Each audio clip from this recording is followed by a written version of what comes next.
Hi అండి, welcome back to our channel. పండగలు వస్తే చాలు గారెలు, బూరెలు, పొంగలి, పాయసం అంటూ రకరకాల వంటలు అయితే చేస్తూ ఉంటారు కదా. వీటన్నిటిలోనూ సేమియా పాయసం అంటే చాలా మందికి ఇష్టం ఉంటుంది. మరి ఆ పాయసం చల్లారినా సరే గట్టిపడిపోకుండా ఎలా చేయాలో ఈ వీడియోలో మనం చూసేద్దాం. ముందైతే స్టవ్ ఆన్ చేసి ఒక గిన్నెలో 2 స్పూన్ల నెయ్యి వేసిన తర్వాత డ్రై ఫ్రూట్స్ ని ముందుగా వేయించి పక్కన పెట్టుకుందాం. డ్రై ఫ్రూట్స్ అన్నవి మన ఇష్టం అండి.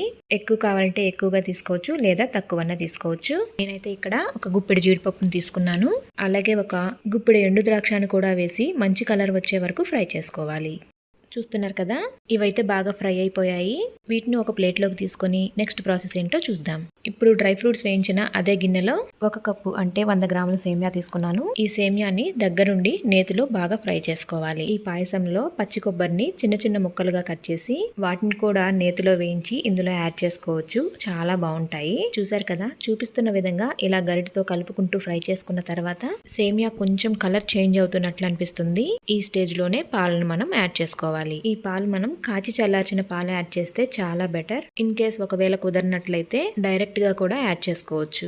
ఇక్కడ నేను 1 లీటర్ పాలకి 1/2 లీటర్ వాటర్ తీసుకున్నాను. అలాగే 1 కప్పు సేమియా తీసుకున్నాను. ఇప్పుడు మనం వేసిన పాలు, నీళ్లు మొత్తం అన్ని కలిపి మీడియం ఫ్లేమ్ లో పెట్టి ఒక 2-3 పొంగులు వచ్చే వరకు ఉడికించుకోవాలి. మీడియం ఫ్లేమ్ లో ఉడికించుకుంటున్నాం కాబట్టి సేమియా కూడా చక్కగా పాలలో బాగా ఉడికిపోతుంది. ఇంకా మనం పాలు పొంగు వచ్చిన ప్రతిసారి గరిటతో కలుపుకుంటూ ఉండాలి, లేదంటే అడుగు పట్టేసే ఛాన్స్ ఉంటుంది. పాలు పొంగు వచ్చిన తర్వాత ఓ 2-3 యాలకల్ని దంచి యాడ్ చేసుకోవాలి.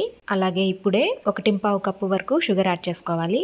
మరి తీపి ఎక్కువ ఉంటుంది అనుకుంటే మాత్రం కొంచెం చూసుకొని ఒక 1/2 కప్పు తగ్గించి యాడ్ చేసుకోండి. ఇలా మొత్తం అంతా కలుపుకొని పంచదార కరిగే వరకు ఒక 5 నిమిషాలు ఇలానే కలుపుకుంటూ ఉడికించుకోండి. చివరిగా ముందుగానే వేయించి పెట్టుకున్న డ్రై ఫ్రూట్స్ ని ఇందులో యాడ్ చేసి స్టవ్ ఆఫ్ చేసేసేయండి.